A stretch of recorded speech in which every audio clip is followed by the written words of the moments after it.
الحمد لله رب العالمين نحمده ونستغفره ونعوذ بالله من شرور أنفسنا ومن سيئات أعمالنا من يهده الله مضل له فلا هادي له أشهد أن لا إله إلا الله وحده لا شريك له وأشهد أن محمدا عبده ورسوله اللهم صل على سيدنا محمد وعلى آل سيدنا محمد فيا أيها الحاذرون اتقوا الله حق تقاته ولا تموتن إلا وأنتم مسلمون قال الله تعالى في كتابه الكريم نعوذ بالله من الشيطان الرجيم بسم الله الرحمن الرحيم يا أيها الذين آمنوا كتب عليكم الصيام كما كتب على الذين من قبلكم لعلكم تتقون صدق الله العظيم. Ma'asyiral muslimin yang dirahmati oleh Allah Subhanahu wa taala. Pertama dan yang paling utama sekali, marilah kita mengucapkan alhamdulillahi rabbil alamin, karena atas yang diberikan Allah kepada kita di siang hari ini, kita sampai di rumah Allah ini atau di dalam masjid ini, yang mana tujuan kita itu menghadapkan diri kepada Allah Subhanahu wa taala. Yang pertama adalah kesehatan, yang kedua kesempatan, yang ketiga karena iman kita kepada Allah Subhanahu wa taala. Kalau tanpa itu kita tak akan sampai di masjid ini. Maka oleh karena itu, siapa yang berperan di dalam ini adalah kehendak Allah Subhanahu wa taala. Selawat dan salam tidak lupa kita aturkan kepada Rasul junjungan alam, yakni Nabi Muhammad sallallahu alaihi wasallam, dengan ucapan Allahumma salli ala sayyidina Muhammad wa ala ali sayyidina Muhammad. Mudah-mudahan dengan senantiasa kita berselawat kepada baginda Rasulullah sallallahu alaihi wasallam, kita mendapatkan syafaatnya baik saat ini, sekarang ini. Kadang-kadang kita ini pelit dengan berselawat itu karena kita berpikir nanti mati atau meninggal atau di yaumil mahsyar nanti kita nantikan, karena pahala pun tak pernah nampak, dosa pun tak pernah nampak. Oleh karena itulah kita ini kadang-kadang pelit dengan berselawat. Maka oleh karena itu, kalau kita tahu sholat subuh berjamaah itu rahasia daripada sholat subuh itu kata Allah Subhanahu wa taala, maka manusia itu dalam keadaan merangkak pasti akan mendatangi masjid. Begitu juga pesannya baginda Rasulullah sallallahu alaihi wasallam. Ma'asyiral muslimin yang dirahmati Allah Subhanahu wa taala, khatib tak bosan-bosan mengajak kita marilah kita tingkatkan keimanan dan ketakwaan kita kepada Allah Subhanahu wa taala, yang mana iman takwa itu meninggalkan, meyakini semua apa-apa yang dilarang oleh Allah Subhanahu wa taala kita tinggalkan. Semua apa-apa yang diperintahkan oleh Allah kita jalankan.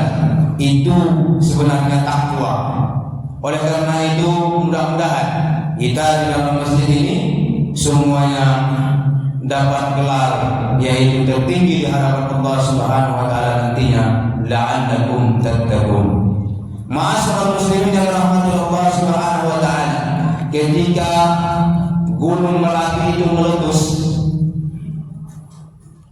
apakah itu musibah? Ternyata gunung meletus itu bukan musibah, tapi bagi orang yang tinggal di bawah gunung itu, bagi orang yang bermukim di bawah gunung itu, gunung Merapi tersebut memang bagi mereka musibah. Tetapi negara Republik Indonesia, para pejabat pejabatnya sudah menyusun bahwa kita memang dilarang, tak boleh tinggal di bawah Gunung Merapi itu tersebut.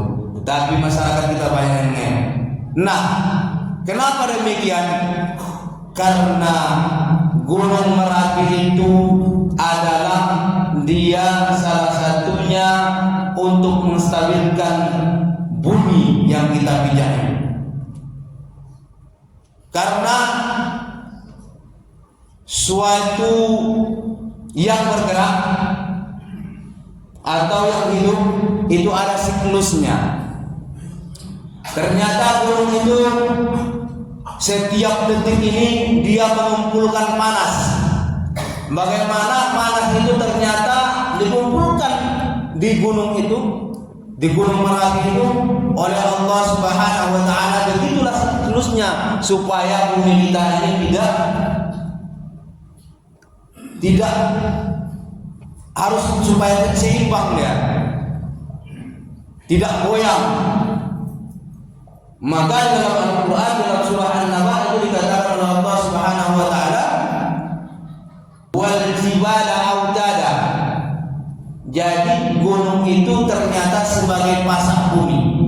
Nah, kalaulah gunung itu tak meletus, bumi yang kita tumpangi hari ini akan membahayakan, tidak ada keseimbangan.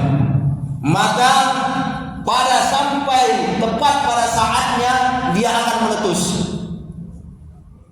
Nah, ternyata gunung meletus itu bukan musibah bagi kita, tetapi siklusnya bumi. Bagaimana bumi ini menjaga keseimbangan, dia akan harus meletus.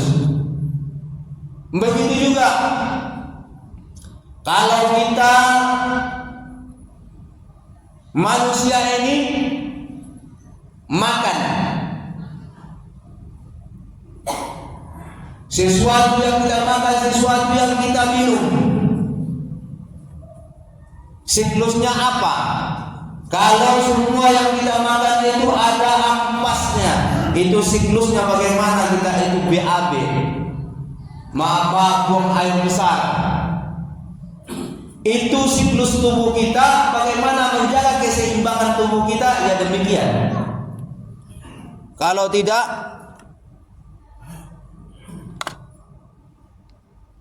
akan membahayakan bagi tubuh kita. Coba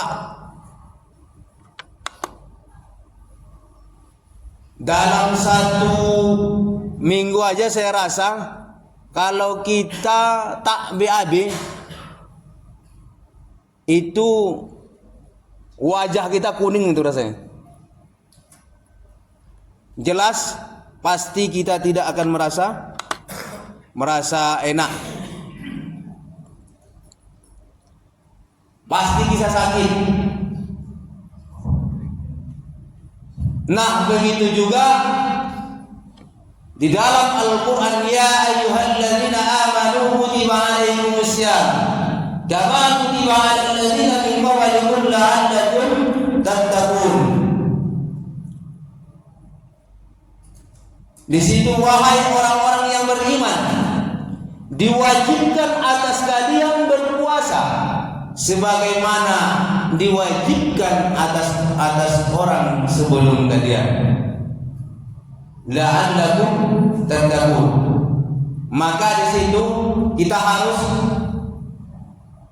merenungi atau mentadaburi Al-Quran itu. Kalau apabila di situ di awal itu ya ayyuhalladzina, wahai orang-orang, itu kita harus mentelaah itu bacaan itu. Di ujungnya ada nanti siklusnya. Apa dia siklusnya? Ya ayyuhalladzina amanu kutiba alaikumussyam kama kutiba alal ladzina min qablikum la'allakum tattaqun. Itu di ujung. Nah, Ramadan ini kenapa Allah berikan? Kenapa Allah serukan kepada kita untuk berpuasa di siang hari? Apa tujuannya?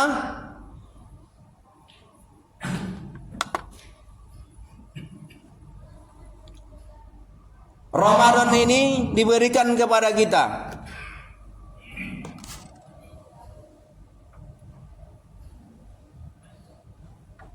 Ternyata memang Ramadan itu diberikan kepada kita memang betul-betul kebutuhan jasad kita. Itu salah satu.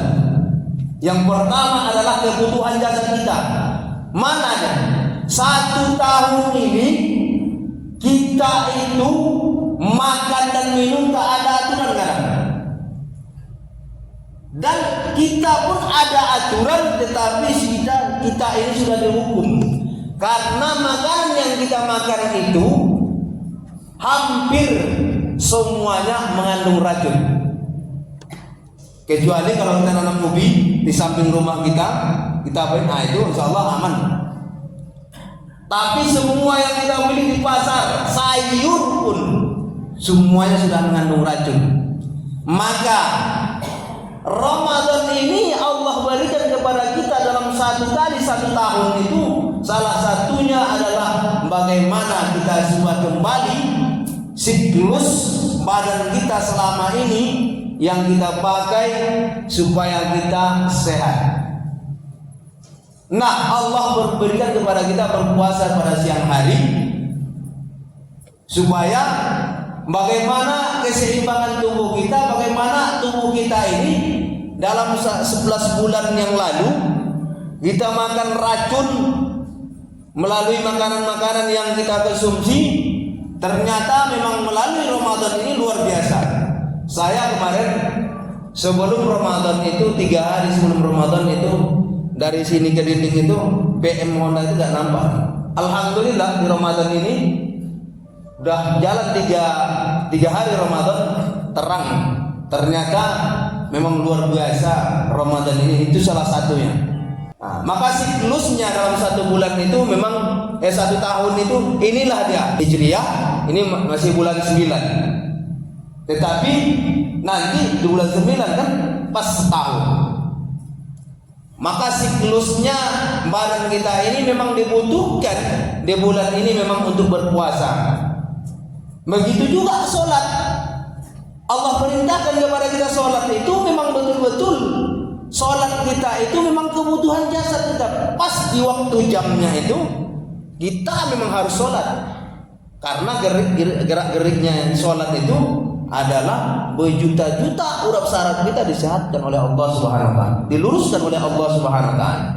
Nah, kalau hari ini musibah bagi orang-orang yang tidak mau berpuasa di bulan Ramadan itu betul. Tapi bagi orang-orang yang tahu rahasia daripada bulan Ramadan ini, salah satunya untuk kesehatan bagi tubuh mereka, pasti mereka tak akan meninggalkan sedikit pun amalan-amalan di bulan Ramadan ini, termasuk berpuasa di siang hari, menahan haus dan lapar. Tujuannya adalah untuk diri kita sendiri, bagaimana nanti diri kita ini supaya sehat setelah Ramadan ini. Kita tahu bagaimana aturan-aturan kita untuk makan seperti apa, untuk beribadah seperti apa. Ternyata memang kita digembleng di bulan Ramadan ini, bagaimana kita ini supaya, maka di ujung ada siklusnya, la'allakum tattaqun. Maka disitulah gelar tertinggi kita ini adalah takwa kepada Allah Subhanahu wa taala. Itulah gelar kita yang paling tertinggi. Mudah-mudahan dengan khutbah yang singkat ini bermanfaat bagi kita. Kalau ada salah kata, saya mohon dimaafkan. Barakallahu li wa lakum fil Qur'anil azim wa nafa'ani wa iyyakum bima fihi min al-ayati wa dzikril hakim wa taqabbal minni wa minkum tilawatahu innahu was-sami'ul 'alim.